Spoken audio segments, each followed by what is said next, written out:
Peshawar university में असातिज़ा तंजीम ने 43 दिनों से जारी हड़ताल ख़त्म करने का ऐलान कर दिया।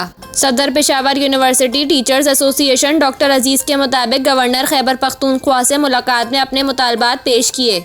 मुलाकात में कमिश्नर महकमा आला तालीम और दीगर मुतल्लिका हुकाम भी मौजूद थे।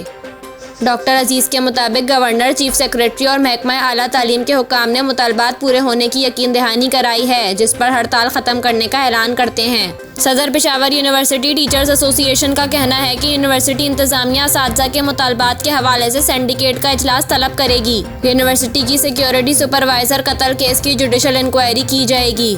यूनिवर्सिटी के मसाइल सिंडिकेट और सेनेट इजलास में हल होंगे। गवर्नर ने यकीन दहानी करवाई कि वाइस चांसलर के खिलाफ इंक्वायरी की जाएगी। यूनिवर्सिटी इंतज़ामिया के मुताबिक असातिज़ा की हड़ताल के बायस पेशावर यूनिवर्सिटी में 1 माह से ज़्यादा अरसे के लिए तालीमी सरगर्मियाँ और इंतज़ामी अमूर मुअत्तल रहे। यूनिवर्सिटी में तालीमी सरगर्मियाँ ईद के बाद बहाल होंगी। यूनिवर्सिटी में 25 अप्रैल तक ईद की छुट्टियाँ होंगी। ख्याल रहे कि पेशावर यूनिवर्सिटी में असातिज़ा तंजीम और दीगर मुलाजमीन की जानिब से सिक्योरिटी सुपरवाइज़र के कत्ल के बाद से कलम छोड़ हड़ताल जारी थी।